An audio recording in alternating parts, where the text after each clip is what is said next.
Hello friends, प्रेमावी sociology paint में आपका स्वागत है। इस समय हम वन लाइनर क्वेश्चन आंसर पढ़ रहे हैं, जो कि बहुत ही important one liner question answers होते हैं।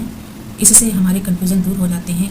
अगर हम ज़्यादा से ज़्यादा वन लाइनर क्वेश्चन पढ़ते हैं तो एक स्थिति ऐसी आती है कि हमें क्वेश्चंस पर इतना अच्छा कॉन्फिडेंस हो जाता है कि कन्फ्यूज़न होने की संभावना मान के चलिए कि ख़त्म ही हो जाती है। तो हमें सबसे ज़्यादा वन लाइनर क्वेश्चंस पढ़ने चाहिए और एमसीक्यूज़ हल करनी चाहिए, मॉक टेस्ट हल करने चाहिए। और जब एग्ज़ाम हमारे बहुत ही नज़दीक हो तो ज़्यादा कुछ नहीं करना चाहिए, हमें रिवीज़न करना चाहिए।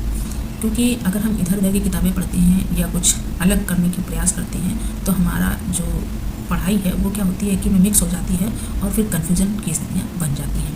तो ज़्यादा से ज़्यादा अपने कन्फ्यूज़न दूर हों, इसके लिए हमें वन लाइनर क्वेश्चन आंसर करने चाहिए। तो चलिए हम आगे बढ़ते हैं। आगे बढ़ने से पहले चैनल को लाइक करें, शेयर करें, सब्सक्राइब करें और कमेंट जरूर करें। तो क्वेश्चन है कि सामाजिक स्तरीकरण के संदर्भ में कि सामाजिक असमानताएं चेतन रूप में समाज में स्थापित की जाती हैं। यह अवलोकन है। यह अवलोकन किसके द्वारा दिया गया है कि सामाजिक स्तरीकरण के संदर्भ में सामाजिक असमानताएं चेतन रूप से समाज में स्थापित होती हैं। तो ये किंग्सले डेविस के द्वारा कहा गया है। खुला वर्ण एक खुला वर्ग है, जबकि जाति क्या है, एक बंद वर्ग है। जाति एक बंद वर्ग है क्योंकि जिस जाति में व्यक्ति जन्म लेता है वो उसी जाति का माना जाता है, जबकि वर्ण बंद वर्ग नहीं है, वर्ण खुला वर्ग है। समाज को 3 वर्गों यथा योद्धा, कलाकार एवं शासक में विभाजित किया है। तो किसने विभाजित किया है? बहुत ही इम्पोर्टेंट क्वेश्चन है ये। इस तरीके के क्वेश्चंस जो कि एग्ज़ाम में कम पूछे गए हैं और लेकिन इसके बावजूद भी वो अपना महत्व रखते हैं। तो इसी तरीके के क्वेश्चंस जब पेपर बनता है तो ढूंढ के निकाल के एग्जाम्स में दिए जाते हैं। तो समाज को 3 वर्गों यथा योद्धा, कलाकार एवं शासक में जो विभाजित किया है वो प्लेटो ने किया है। स्वजाति चेतना की अवधारणा किसके द्वारा दी गई है? स्वजाति चेतना की जो अवधारणा है वो किसके द्वारा दी गई है? तो एफ गिडिंग्स ने दी है। संजाति केंद्रिता के विपरीत है। संजाति केंद्रिता के विपरीत विदेशी केंद्रिता। संजाति क्या है? अपने देश से संबंधित देश को केंद्र बिंदु मानता है और विदेशी केंद्रिता उसके बिल्कुल विपरीत है। नृजातीय केंद्रिता की संकल्पना का प्रतिपादन किया है। तो किसने किया है? W.C. समनर ने सबसे पहले नृजातीय केंद्रिता की अवधारणा दी है। फिर उसके बाद है एक सामाजिक परिवेश में यदि लोग अभिग्रहण करते हैं, एक सामाजिक परिवेश में यदि लोग अभिग्रहण करते हैं कि उनकी स्वयं की संस्कृति, समूह और व्यवहार दूसरों की तुलना में अधिक श्रेष्ठ है, तो उसे जाना जाता है, उसे क्या जाना जाता है? नृजातीय केंद्रवाद के रूप में जाना जाता है। यानी कि लोग अपनी संस्कृति को दूसरे की संस्कृति से श्रेष्ठ मानते हैं, उसे ही नृजातीय केंद्रितवाद माना जाता है। सांस्कृतिक वरीयता का पूर्वाग्रह तथा भावनाएं उत्पन्न करती हैं। तो कौन उत्पन्न करती है? ये नृजातीय केंद्रितता ही उत्पन्न करती है। क्योंकि इसमें क्या होता है कि एक स्थिति ऐसी होती है लोगों के विचारों की, वो लोगों के मन में जो एक बन जाती है स्थिति कि जो मेरी संस्कृति है वो सबसे अच्छी है और मेरी संस्कृति जो है वो सबसे अच्छी है और मेरे जो अपने लोग हैं वो सबसे अच्छे और सच्चे हैं। तो ये क्या है? एक सांस्कृतिक वरीयता का पूर्वाग्रह तथा भावनाएं इसके द्वारा उत्पन्न होती हैं। अपने संस्कृति के अनुसार दूसरी संस्कृति को आंकने की प्रवृत्ति को क्या कहते हैं? जातीयता, इन्थोसेरेटिज्म कहते हैं। अपनी संस्कृति से दूसरी की संस्कृति को आंकने की प्रवृत्ति को जातीयता, इथनोसेंट्रिज्म कहते हैं। लोगों अथवा समूहों की गतिविधि का निम्न स्थितियों से उच्च पर पहुंचना क्या होता है? उन्नतिशीलता होता है। आर्थिक तंगी के कारण किसी गांव का भूमिहीन मजदूर किसी शहर जाकर फैक्ट्री में मजदूर बन जाता है। तो यह उदाहरण क्या है? क्षैतिज गतिशीलता का, कि वो गांव में भी मजदूर है और शहर में भी मजदूर है। तो ये क्या है कि इसकी स्थिति में तो कोई परिवर्तन नहीं हुआ, सिर्फ स्थान में परिवर्तन हुआ। तो ये एक क्षैतिज गतिशीलता है। फिर उसके बाद है LIC के कलकत्ता स्थित प्रधान कार्यालय में क्लर्क के पद पर कार्यरत व्यक्ति का दिल्ली स्थित कार्यालय में उसी पद पर आना। तो ये भी स्थितियाँ समान है। पहले भी क्लर्क था और बाद में जब वो दिल्ली में आया वहाँ पे भी क्लर्क है। तो क्या है? क्षैतिज गतिशीलता। अंतर पीढ़ी गतिशीलता बताती है पीढ़ियों के बीच गतिशीलता। यानी कि पहले जो एक व्यक्ति हेडमास्टर था, उसके बेटे ने पढ़ाई की और डॉक्टर बन गया, फिर आगे बढ़े और उससे ऊंचे पद में पहुंचे, इंजीनियर बन गया। तो ये सब क्या है? अंतरपीढ़ी गतिशीलता है। यानी कि जो पीढ़ी दर पीढ़ी गतिशीलता बढ़ती है, विकास बढ़ता है, तो उसे अंतरपीढ़ी गतिशीलता कहते हैं। सामाजिक गतिशीलता का वर्गीकरण, तो क्षैतिज सामाजिक गतिशीलता एवं उदग्र सामाजिक गतिशीलता के रूप में किसने किया है? तो पी.ए. सोरोकिन ने किया है।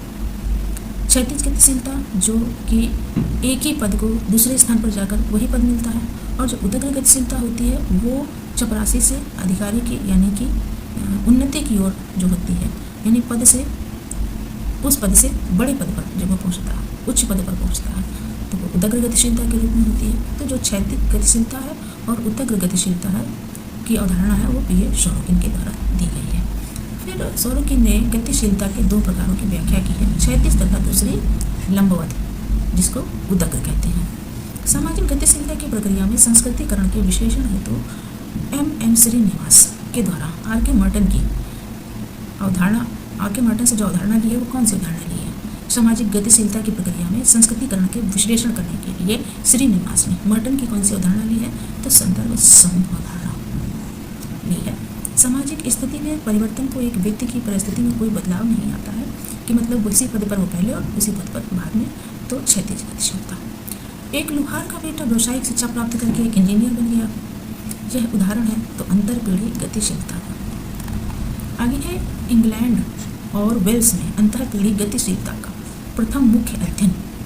इंग्लैंड और वेल्स में अंतरपीढ़ी गतिशीलता का प्रथम मुख्य अध्ययन किया तो किसने किया था? थॉमस बोटामोर ने किया था।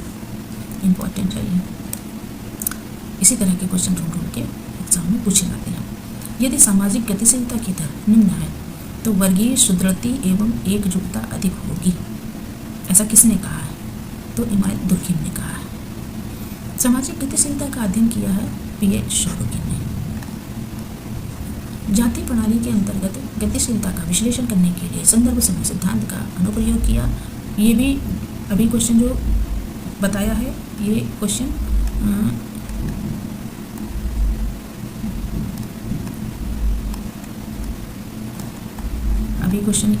बताया है तो कि संदर्भ समूह सिद्धांत के द्वारा सामाजिक गतिशीलता का विश्लेषण जो किया है M.N. श्रीनिवास ने किया है। समाज की संरचना गतिशीलता कहते हैं जब समाज के लोगों की स्थितियों में परिवर्तन होता है। फिर ऊर्ध्वाकार गतिशीलता उस समाज का गुण होता है जो अर्जन आधारित होती है, यानी कौशल पर आधारित। अपने कौशल के द्वारा व्यक्ति उच्च पद को प्राप्त करता है, यानी किसी बड़े पद को यानी उच्चाधिकारी बनता है, तो उसे ऊर्ध्वाधर गतिशीलता कहते हैं। उदग्र गतिशीलता में शामिल है घट रही या बढ़ रही प्रतिष्ठा में कोई भी। तो उदग्र गतिशीलता भी दो प्रकार की होती है। अगर वो घटती है तो नीचे की ओर जाती है, और जब बढ़ती है तो ऊपर की ओर जाती है।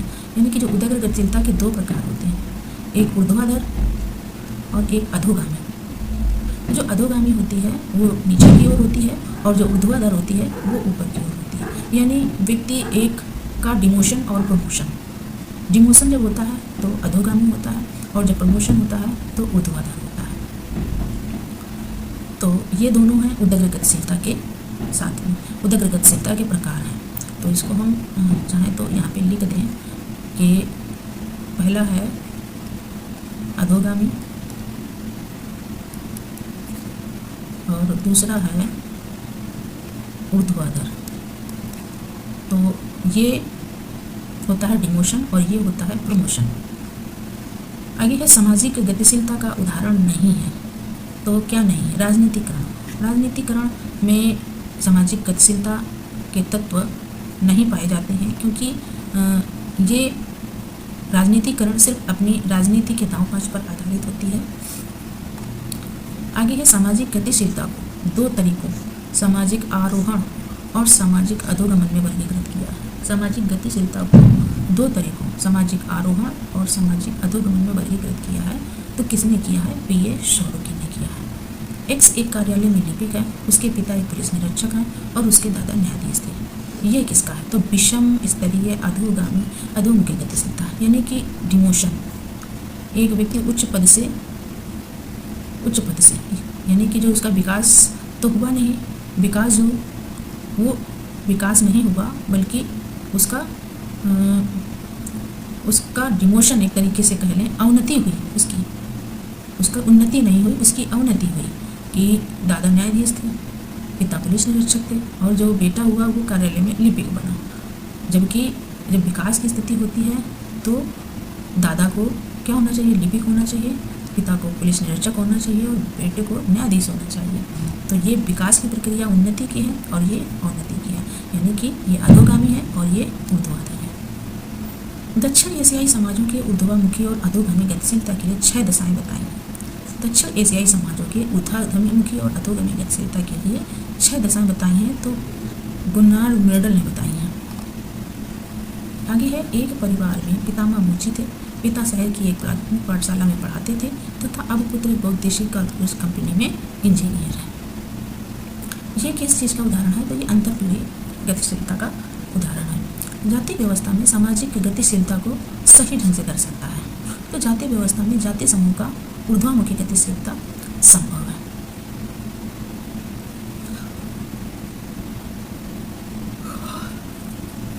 एक जातियों के बीच संरचनात्मक दूरियां बनाए रखने में सहायक है। एक जातियों के बीच संरचनात्मक दूरियां बनाने में सहायक है। तो पवित्रता एवं प्रदूषण। नृजाति कार्य प्रणाली के बारे में सही है। तो क्या सही है, निश्चयपूर्वक समष्टि समाज शास्त्र नहीं। निश्चयपूर्वक समष्टि समाज शास्त्र नहीं, यानी कि नृजाति क्या है, अपनी संस्कृति को श्रेष्ठ मानना, यानी कि जो जनजातीय समूह होते हैं वो अपनी संस्कृति को श्रेष्ठ मानते हैं। तो ये समाज शास्त्र, निश्चयपूर्वक समष्टि समाज शास्त्र, इसमें मुझे कुछ कंफ्यूजन लग रहा है इस वाले में, तो इसको मैं अभी छोड़ देती हूँ, इसको मैं चेक करके फिर बताऊँगी, क्योंकि ये जो है ऑप्शन में कुछ कमी लग रही है। भारत में जातियों में अम्बेडकर तर्क देते हैं कि जाति का अर्थ है असवर्ण विवाह के ऊपर सगोत्र विवाह का अध्यारोपण। तो ये डॉक्टर अम्बेडकर ने कहा है, भारत में जो जाति व्यवस्था है उसके लिए इन्होंने कहा है कि असवर्ण विवाह के ऊपर सगोत्र विवाह का अध्यारोपण नरजाति कार्य पद्धति का भाग है। तो क्या है, संवादात्मक विश्लेषण। नरजाति कार्य प्रणाली का प्रथम बार प्रयोग हुआ है तो कब हुआ, 1940 के दशक में हुआ है। वर्गों को श्रम के विभाजन द्वारा सृजित और आनुवंशिकता द्वारा अनुरक्षित व्यावसायिक समूहों के रूप में परिभाषित किया है। वर्गों को श्रम के विभाजन द्वारा सृजित और आनुवंशिकता द्वारा अनुरक्षित व्यावसायिक समूहों के रूप में परिभाषित किया है, तो जी सुमोलर ने किया है। शिक्षित महिला एक उदाहरण है, तो किसका उदाहरण है, तो शिक्षित महिला उदाहरण है सामाजिक सरणी का। वर्गों को श्रम विभाजन द्वारा सृजित और आनुवंशिकता द्वारा अनुरक्षित व्यावसायिक समूहों के रूप में परिभाषित किया है। वर्गों को श्रम विभाजन द्वारा सृजित और आनुवंशिकता द्वारा अनुरक्षित व्यावसायिक समूहों के रूप में परिभाषित किया है, तो वो दुर्कीन ने किया है। फिर आगे है, जाति एक ऐसी व्यवस्था है जिसके अंतर्गत एक समाज अनेक आत्मकेंद्रित एवं एक दूसरे से पूर्ण पृथक इकाइयों यानी कि जातियों में विभाजित रहता है।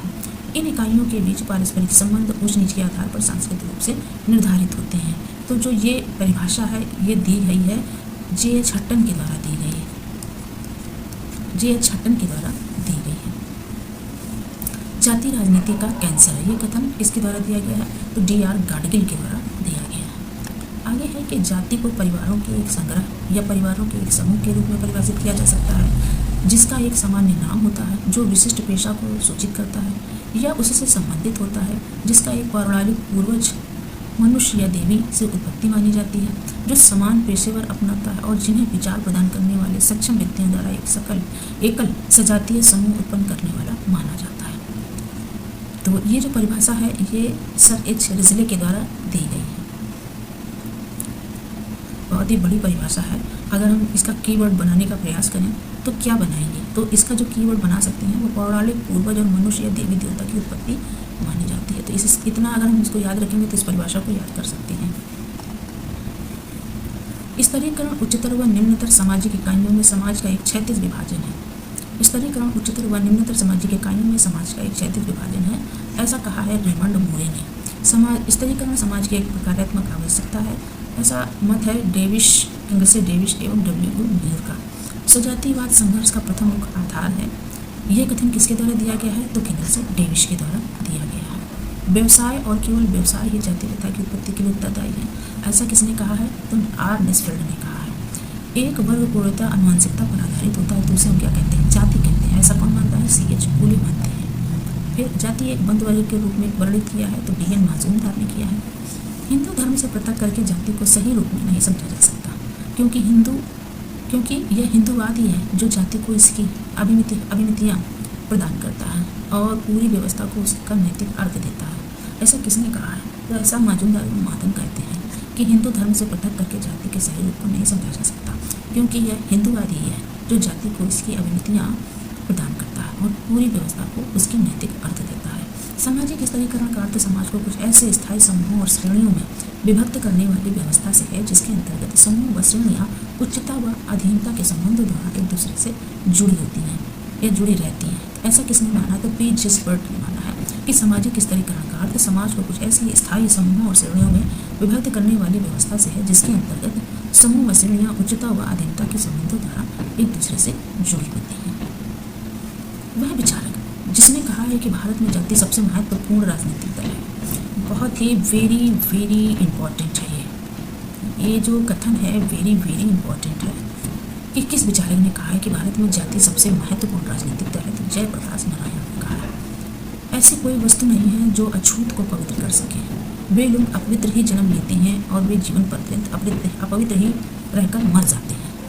ये भी वेरी इम्पोर्टेंट है और ऐसा कहा है कि हम पढ़कर ने भारतीय जातियों में परिवर्तित होती हैं जब वे भूभागीय पहचान व सामाजिक महत्ता को खो देते हैं।